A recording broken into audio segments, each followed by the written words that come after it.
जनाब पीर सैयद वहीद हुसैन शाह साहब, बाबा जी सईद शाह साहब,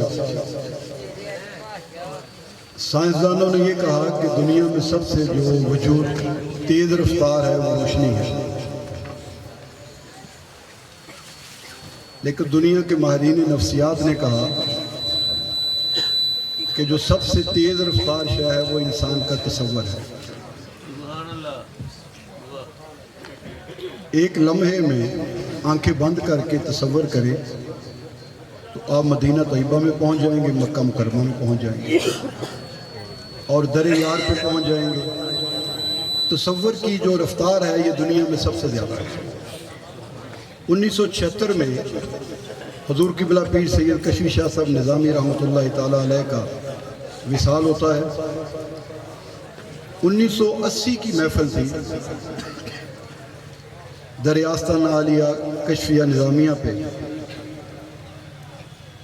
अफजल कवाल सस्सी पेश कर रहा था। सस्सी पेश करते हुए ये मैं तसव्वुर की बात कर रहा हूँ, मैं अपने जहन के तसव्वुर की स्क्रीन पर जो मैंने महसूस किया, देखा, क़िबला वहीद साहब से मैंने अर्ज़ किया, तो मैं चाहा कि मैं आपसे शेयर कर लूँ। आशिकों की महफिल है, रिंदों की महफिल है। 1980 में अफजल ने सस्सी पेश कर रहा था, तो एक डायलॉग था सस्सी और पुन्नू का। उसमें सबसे पहले उसने उस डायलॉग के जवाब में ये कलाम पढ़ा। ये उस वक़्त 1980 में अफजल ने ये कलाम हमें सुनाया और फिर ये जहन के पे नक्श हो गया और आज सन 2000 में दोबारा ये महफिल में, उसी महफिल में ये सुनने को मिल रहा है। तो ये जहन के तार होते हैं, जहन की स्क्रीन होती है। तसव्वुर कभी मिटता नहीं है। तसव्वुर शेख हो, तसव्वुर इलाह हो, तसव्वुर मुस्तफ़ा हो या तसव्वुर यार हो, ये कभी मिटता नहीं है। और जिसका मिट जाए फिर वो यार नहीं होता, फिर वो आशिक नहीं होता। तो ये दरअसल किसी ने क्या खूब कहा है कि अगर इश्क में खाक ना हुआ जाए तो खाक इश्क हुआ। जिस इश्क में खाक ना हुआ जाए फिर खाक इश्क हुआ।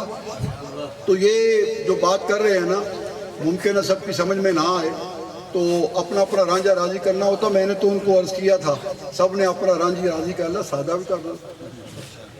तो ये इसको सुने गौर से। मैं इनको कहूँगा कि बना के पेश करें, ज़रा जल्दी ना करें, बना के पेश करें और पूरी लय में और सुर में पेश करें इसको।